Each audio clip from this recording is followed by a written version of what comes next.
سورہ بروج میں ذکر کردہ ایک واقعہ کا تذکرہ چل رہا ہے. آج انشاءاللہ اسی واقعے کو آگے لے کے چلوں گا. پچھلی امتوں میں ایک بادشاہ تھا جس بادشاہ کے پاس ایک جادوگر تھا. اس جادوگر کا کام کیا تھا؟ شعبدے بازیاں، کرتب دکھانا. اس سے لوگ بادشاہ کے معتقد ہوتے تھے اور بادشاہ کافر تھا. تو جب وہ جادوگر بوڑھا ہو گیا تو اس نے بادشاہ سے کہا کہ میں بوڑھا ہو رہا ہوں، مر جاؤں گا تو آپ کی دکان چلنا بند ہو جائے گی. تو کوئی ایسا نوجوان چاہیے مجھے جس کو میں اپنا شاگرد بناؤں اور یہ سارا علم اس کو سکھا دوں. بادشاہ نے ایک نوجوان کا انتخاب کیا تو کہ بھئی اس کو سکھاؤ. وہ نوجوان جب اپنے گھر سے چلتا تو راستے میں ایک راہب کا گھر تھا. راہب، یہ وہ دور تھا جب عیسائی مذہب برحق تھا. اسلام ابھی دنیا میں نہیں آیا تھا. اسلام کے دنیا میں آنے سے پہلے کون سا مذہب برحق تھا یہ تو آپ کو معلوم ہوگا نا. حضرت عیسیٰ علیہ الصلاۃ والسلام کا دین.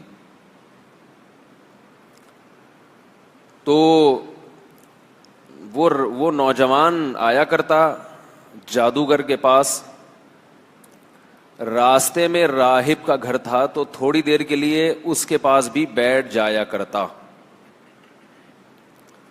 راہب کس کی باتیں کرتا تھا؟ اللہ کی.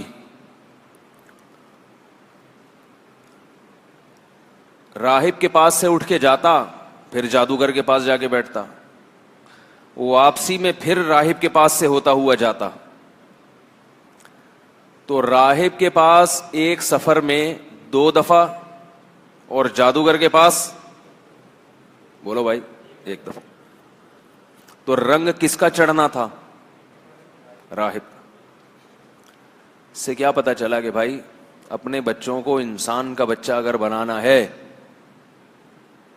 تو ٹی وی کے پاس کم بٹھاؤ، علماء کے پاس زیادہ بیٹھاؤ. جتنی دیر وہ ٹی وی کے پاس بیٹھتا ہے نا اس سے زیادہ دیر مولوی صاحب کے پاس بٹھاؤ اس کو. تو وہ جو جادوگر تھا نا اس کی چکنی چپڑی باتوں سے نوجوان متاثر ہونے لگا اور ادھر پادری کی باتیں بھی تھیں تو وہ بیچارہ گڑمڑ ہو گیا. سمجھ میں یار میں کروں کیا. ایک دن ایسا ہوا کہ وہ نوجوان کہیں سفر کرتا ہوا جا رہا تھا تو راستے میں ایک بہت بڑا اژدہا جس نے لوگوں کا راستہ روکا ہوا تھا.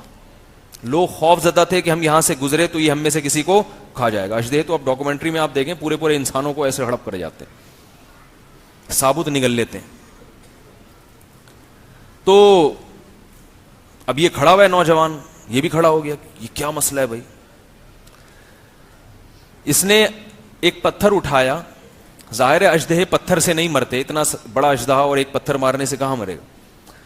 اس نے ایک پتھر اٹھایا اور اللہ سے دعا مانگی کہ اللہ میں کنفیوز ہوں کہ راہب کا دین سچا ہے یا جادوگر کا.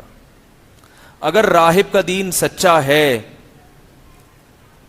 تو اس پتھر سے اس اژدہے کو تو ہلاک کر دے، ایک نشانی مجھے دکھا دے.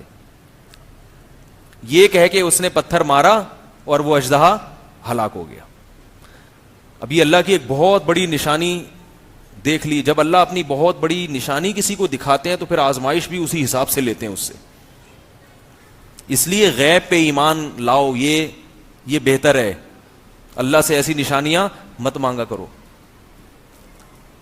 کہتے ہیں نا کہ بنی اسرائیل کی توبہ قبول کرنے کے لیے اللہ نے کہا تھا کہ جس نے گناہ کیا ان کو قتل کرو. جن سے گناہ ہوا وہ اپنے آپ کو قتل کے لیے پیش کریں گے تو توبہ قبول ہوگی، ورنہ نہیں. جبکہ امت مسلمہ کے بارے میں کیا قانون ہے کہ جتنا بڑے سے بڑا گناہ ہو جائے چپکے سے جا کے اللہ کے سامنے 2 آنسو بہاؤ، معافی مانگو تو بس معاف کر دیں گے ہم. بنی اسرائیل کے ساتھ ایسا معاملہ اس لیے ہوا کہ انہوں نے کہا تھا کہ اے موسیٰ ہم اس وقت تک اللہ پر ایمان نہیں لائیں گے حتی نر اللہ جہرتن، ہم اس وقت تک اس کتاب کو اللہ کی کتاب نہیں مانیں گے جب تک ہم اللہ کو اپنی آنکھوں سے نہ دیکھ لیں. تو جیسے ان کا اللہ پر ایمان کا معیار بہت اونچا تھا تو ان کی توبہ کی قبولیت کے لیے اللہ کا معیار بھی بہت اونچا تھا کہ تم بغیر دیکھے نہیں مانتے، تو ہم بھی تمہارے اخلاص کا امتحان لیں گے کہ اگر تم توبہ میں مخلص ہو تو اپنے آپ کو قتل کے لیے پیش کرو تو مان جائیں گے دل سے توبہ کر رہے ہو. اس امت میں صحابہ کرام نے نبی سے کبھی یہ مطالبہ نہیں کیا کہ اے نبی ہم اس قرآن پر ایمان اس وقت لائیں گے جب ہم دیکھیں گے اپنی آنکھوں سے کہ آسمان سے قرآن اتر رہا ہے، یا ہم اللہ کو اپنی آنکھوں سے دیکھیں. جو کہا غیب پر ایمان لے آئے، اور ہم بھی غیب پر ایمان لائے ہیں. تو اللہ نے کہا کہ جب تم غیب پر ایمان رکھتے ہو تو تمہاری توبہ بھی غیب کے پردوں سے ہی قبول ہے، اس کے لیے دلیل نہیں چاہیے مجھے بس. تو اس لیے نشانیوں کا مطالبہ نہ کیا کرو. جب کوئی نشانی دیکھ کے ایمان لاتا ہے تو اس کی آزمائش بہت سخت ہوتی ہے پھر. تو اس نوجوان نے جب وہ پتھر مارا ہے تو وہ اژدہا ہلاک ہو گیا. ویسے بھی اس کا گمان یہی تھا کہ راہب کا دین برحق ہے، تو یہ اور مضبوط نشانی. اب ہوا یہ کہ اس نوجوان نے کلمہ پڑھ لیا اور اعلان کر دیا اور اللہ کی عبادت میں لگ گیا. جب وہ اللہ کی بہت زیادہ عبادت میں لگا ہے تو اللہ کی قدرت تھی کہ اللہ نے اس کے ہاتھ پہ بعض کرامتوں کا ظہور شروع کر دیا، یعنی اس کے ہاتھ پہ بعض کرامتیں ظاہر ہونا شروع ہو گئیں. نابینا کی آنکھوں پہ ہاتھ پھیرتا تو بینائی واپس لوٹ آتی. کوڑ کا مرض پہلے زمانے میں لا علاج تھا، کوڑ کے مرض کو مریض کو ہاتھ پھیرا اس کی بیماری ایک دم ختم ہو گئی.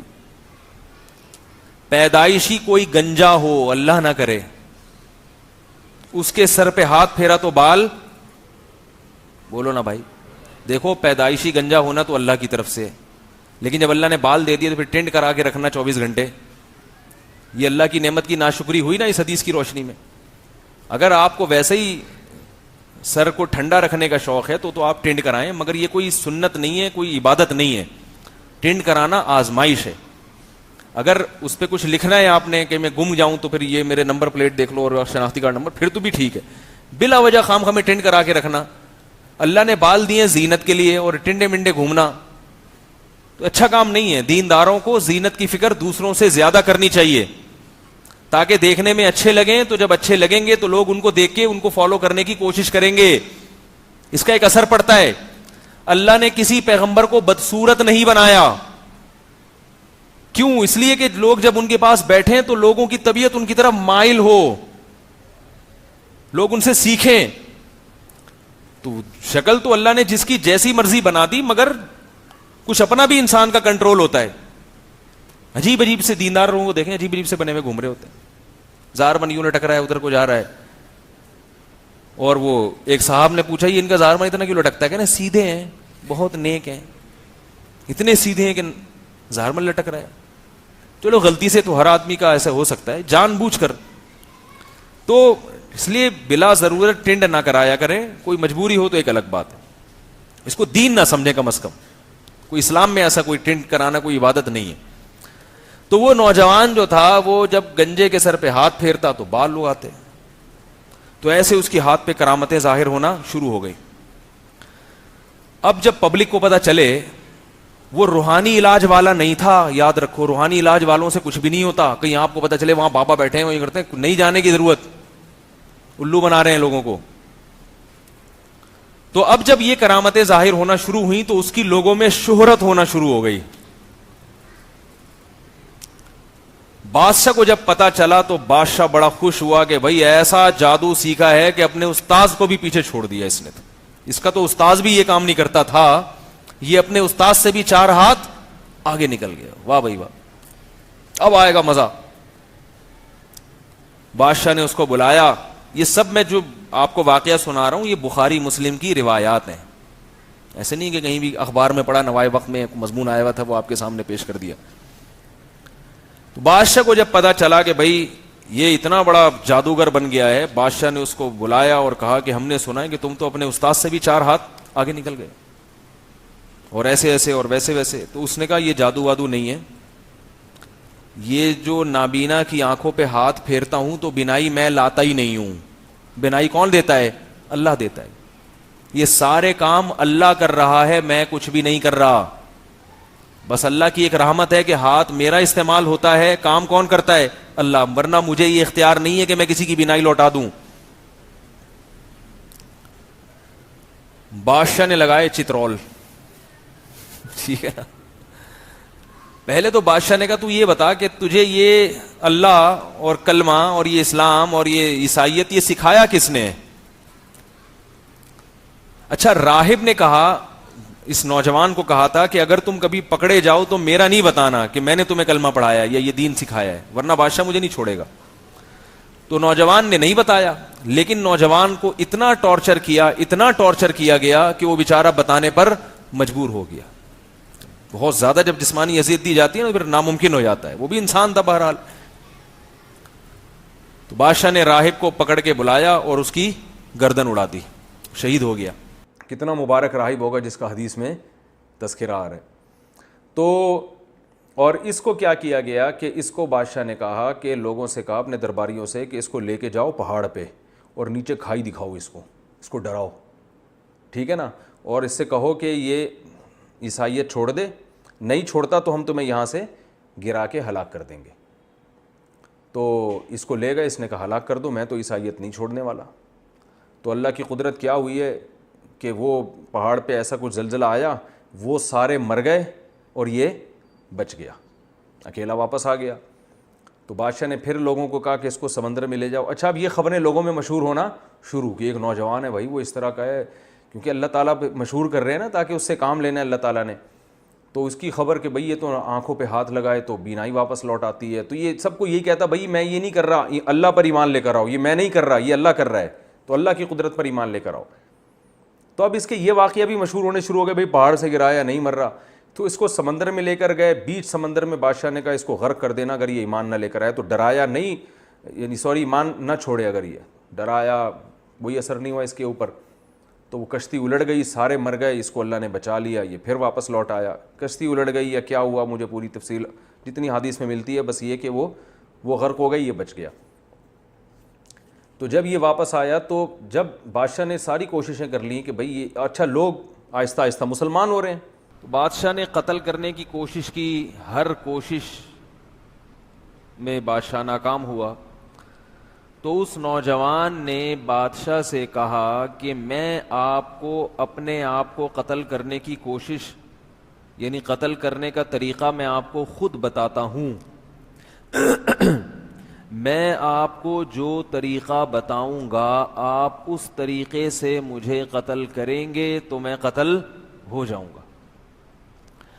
اب مجھے ایک بات بتائیے, کبھی کوئی کسی کو اپنے قتل کرنے کے طریقے خود بھی بتاتا ہے؟ آپ لوگ کیا بتاتے ہیں شاید ہیں بھائی؟ کبھی دنیا میں ایسا ہوا کہ کوئی کسی کو یہ بتا رہا ہو کہ مجھے مارو, میں اس طرح سے مروں گا, اس طرح سے نہیں مروں گا, میں بڑا ڈھیٹ ہوں, اس طریقے سے نہیں مرتا. بھائی بادشاہ نے جب اس نوجوان کو قتل کرنے کے تمام حربے استعمال کیے اور تمام حربوں میں وہ بادشاہ ناکام ہو گیا, تو نوجوان بادشاہ سے کہہ رہا ہے کہ تم اگر مجھے قتل کرنا چاہتے ہو تو طریقہ میں بتاتا ہوں, اس طریقے سے مارو گے تو میں مر جاؤں گا.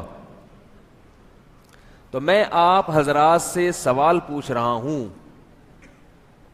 کہ بھلا دنیا میں کبھی ایسا ہوتا ہے کہ کوئی شخص اپنے آپ کو قتل کرنے کا طریقہ دوسرے کو خود سکھا رہا ہو؟ ہاں, جن کا خودکشی کا پروگرام ہو وہ بتاتے ہیں, خودکشی کا ارادہ ہو وہ بتاتے ہیں کہ ایسے مارو مجھے. اکثر وہ بھی بتاتے نہیں ہیں, خود ہی کر لیتے ہیں. بتانے کی کیا ضرورت ہے؟ بھائی آپ کے پاس کوئی آئے اور کہے کہ میں مرنا چاہتا ہوں, آپ مجھے یوں کر کے مار دو, تو آپ مارو گے؟ آپ بولو گے یہ آفت میں اپنے گلے کیوں ڈالوں بھائی؟ کیا خیال ہے؟ ابھی تو روزہ شروع نہیں ہوا, آپ لوگوں کو لگنا شروع ہو گیا.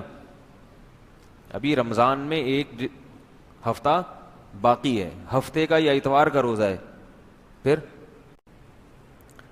تو ابھی باقی ہے, تھوڑا سا توانائی جمع کریں آپ لوگ. تو مجھے یہ بتائیے کہ بادشاہ دنیا میں کوئی چاہتا ہے کہ مجھے قتل کرو اور اس طریقے سے مارو؟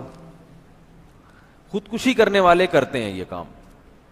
خودکشی کرنے والے وہ یہ کرتے ہیں کہ طریقے بتاتے ہیں, ویب سائٹس میں طریقے سکھائے جاتے ہیں خودکشی کرنے کے. ایسی ویب سائٹس ہیں دنیا میں. لیکن یہ نوجوان تو خودکشی کرنے کا ارادہ نہیں رکھتا. یہ چاہ رہا تھا کہ بادشاہ اللہ کا نام لے کر مجھے مارے گا تو دنیا دیکھ لے گی کہ بادشاہ نے تمام حربے استعمال کر لیے, ناکام ہو گیا. مگر جب بادشاہ اس نوجوان کے رب کا نام لے کر کام کر رہا ہے تو کام ہو رہا ہے. اس سے لوگ متاثر ہو جائیں گے اور لوگوں کو یقین آ جائے گا کہ اس نوجوان کا جو رب ہے وہ سچا ہے اور بادشاہ خدا نہیں ہے, بادشاہ معبود نہیں ہے. تو لوگ ایمان لے آئیں گے. تو لوگوں کو ایمان پر لانے کے لیے نوجوان اپنی جان کی قربانی دے رہا ہے. بات آ گئی سمجھ میں کہ نہیں آئی؟ یہ نوجوان کیا کرنا چاہ رہا ہے؟ اپنی جان کو قربان کر رہا ہے تاکہ لوگ ایمان لے آئیں. اور اس کے لیے اس نے طریقہ یہ استعمال کیا کہ پوری عوام کو اکٹھا کیا جائے. یعنی بادشاہ کو طریقہ بتا رہا ہے کہ بند کمرے میں قتل مت کرو, اس لیے کہ بند کمرے میں جب مارا جائے گا تو خبر جو لیک آؤٹ ہوگی اس میں غلطی بھی ہو سکتی ہے. بادشاہ اللہ کا نام لے کے مارے گا مگر بعد میں کیا کہے گا کہ میں نے اللہ کا نام نہیں لیا. بند کمرے میں کیا ہو رہا ہے یہ تو کسی کو نہیں پتا ہوتا نا. خبر متواتر وہ غلط نہیں ہو سکتی. متواتر خبریں کبھی بھی غلط, یہ خوب یاد رکھو, ایک اہم مسئلہ ہے یہ. بہت سارے مسائل اس سے حل ہوتے ہیں. یہ جو ہم کسی کو خبر دیتے ہیں نا, خبر یہ سچی بھی ہو سکتی ہے اور جھوٹی بھی. کیا خیال ہے؟ جب بھی کوئی آپ کو آ کے خبر دیتا ہے تو وہ خبر کبھی سچی ہوتی ہے کبھی جھوٹی. ہماری شریعت اس کا پورا مدار خبر پر ہے, خبر پر. ہمیں خبر ملی ہے کہ محمد صلی اللہ علیہ وسلم 1400 سال پہلے آئے تھے. کیا خیال ہے؟ ہمیں خبر ملی ہے کہ محمد صلی اللہ علیہ وسلم نے یہ کرنے کا ہمیں حکم دیا. کیا ہم میں سے کسی نے اپنی آنکھوں سے دیکھا؟ نہیں آ رہی بات. ہمیں خبر ملی کہ نبی صلی اللہ علیہ وسلم نے یہ کرنے کا کہا, ہمیں خبر ملی کہ نبی نے یہ کرنے کا نہیں کہا, یعنی یہ نہیں کرنے کا کہا. تو ہمارا پورا دین الف سے لے کے یا تک, اے سے لے کے زیڈ تک وہ کس پر چل رہا ہے؟ بولو نا بھائی, خبروں پر, خبروں پر. اب خبر کو سمجھنے کی ضرورت ہے. جو بنیادی گمراہی آج کل پروفیسر لوگ پھیلا رہے ہیں وہ یہاں سے گڑبڑ کرتے ہیں. خبروں کی اقسام نہیں پتا ان کو, اسی سے سارے فرقے پیدا ہو رہے ہیں. بہت اہم مضمون ہے جو اس وقت اللہ نے دل میں ڈال دیا, اور اس کی بنیاد کہاں سے نکلتی ہے کہ اس نوجوان نے یہ کیوں کہا کہ کھلے عام بھرے مجمع میں مجھے قتل کیا جائے اللہ کا نام لے کے, بند کمرے میں نہیں.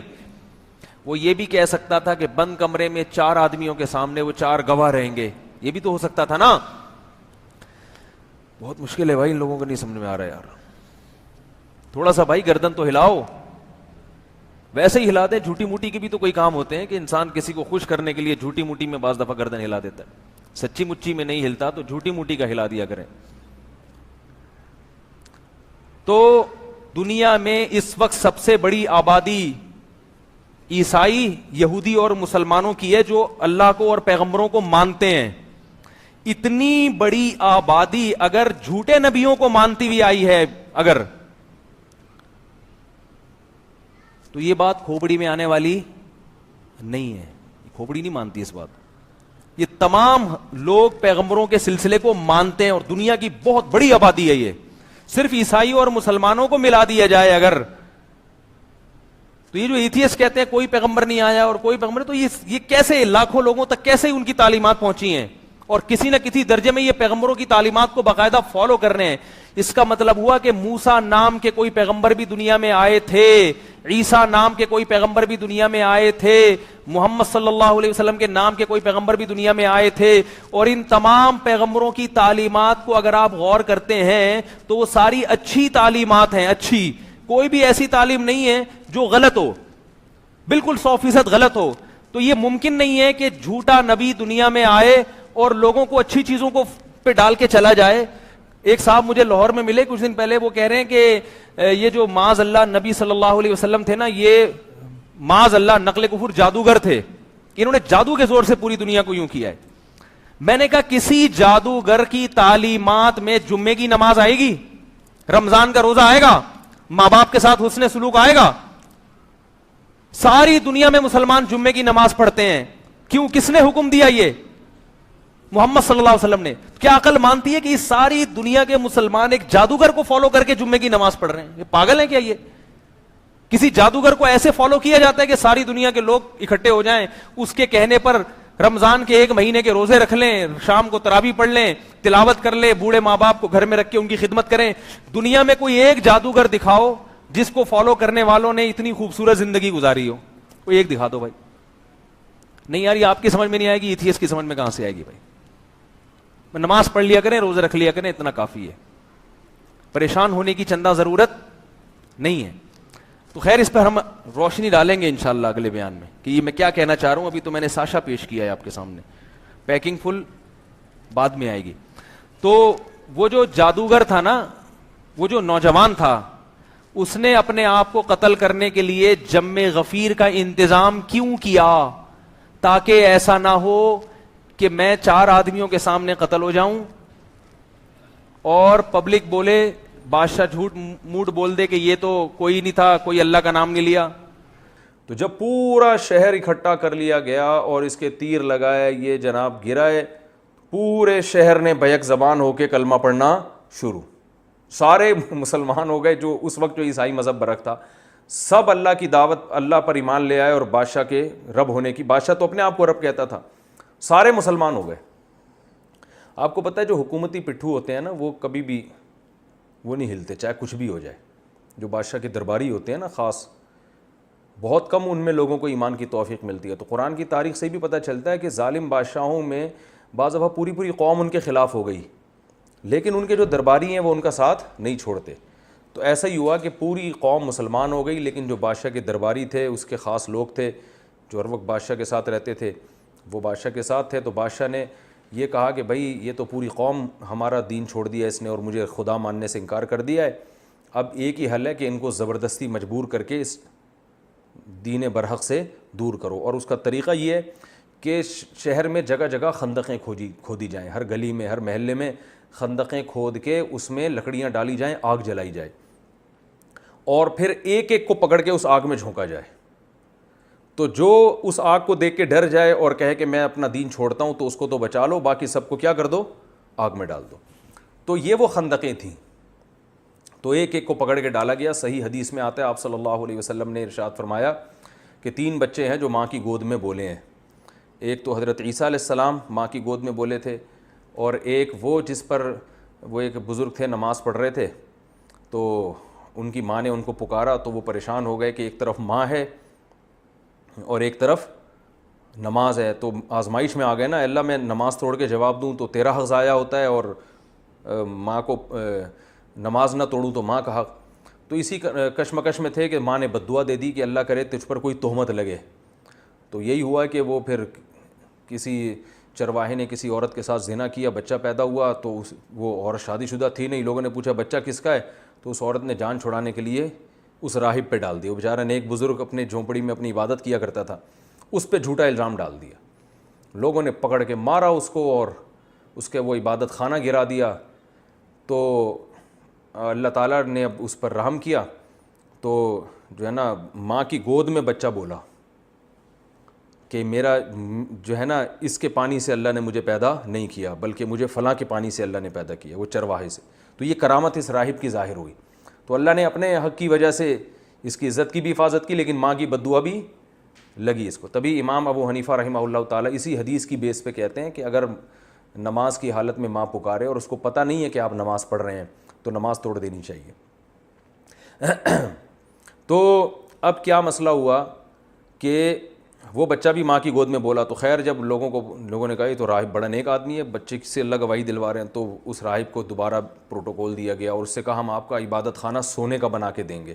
اس نے کہا نہیں بھائی وہ مٹی کا گھروندا ہی بنا دو میرے لیے، جب عبادت ہی کرنی ہے تو سونے کے محل کا کیا کرنا۔ تو یہ ایک بچہ ماں کی گود میں بولا، ایک عیسیٰ علیہ السلام، اور ایک تیسرا ایک اس واقعے میں تو نبی صلی اللہ علیہ وسلم نے فرمایا کہ جب سب کو لا لا کے آگ میں ڈالا جا رہا تھا، نہیں وہ اتنا دودھ پیتا بچہ نہیں تھا جو یوسف علیہ السلام کی گواہی جس نے دی تھی نا، واسع خان، تو وہ آپ جتنا کم از کم ہوگا۔ تو یہ جو تھا حدیث میں آتا ہے کہ ایک عورت کو لایا گیا، اس کی گود میں جو ہے نا دودھ پیتا بچہ تھا۔ اب اس عورت کو اپنے بچے کا خیال آ رہا تھا یہ بچہ کیسے آگ میں جلے گا نا، وہ بیچاری، باقی لوگ تو گر رہے تھے، ایمان اتنا مضبوط تھا ان لوگوں کا، اس بچے نے قربانی ایسی دی تھی نوجوان نے کہ وہ آگ میں گرنے کے لیے تیار۔ تو وہ بچہ، ماں جو ہے نا ہچکچا رہی تھی کہ ایک طرف کفر ہے کہ میں اللہ کا انکار کر دوں، اور ایک طرف ہی آگ ہے، اور پھر بچے پہ ترس آ رہا تھا اس کو کہ بچے کو کیسے میں ڈالوں۔ تو نبی صلی اللہ علیہ وسلم نے ارشاد فرمایا کہ اللہ نے اس بچے کو قوت گویائی عطا فرمائی۔ تو جب کوئی اللہ کے لیے اتنی قربانیاں دیتا ہے نا تو اللہ کی بھی مدد ہوتی ہے۔ تو اس بچے نے ماں کی گود میں بولا کہ اے ماں، یہ آگ کا ایندھن نہیں ہے، یہ جنت کا باغ ہے، اس میں کود جا۔ تو نبی صلی اللہ علیہ وسلم، یعنی یہ دیکھنے میں آگ لگ رہی ہے، حقیقت میں یہ آگ نہیں ہے، یہ باغ ہے، اللہ نے جو ہے نا آزمائش کے لیے اس کو رکھا ہے۔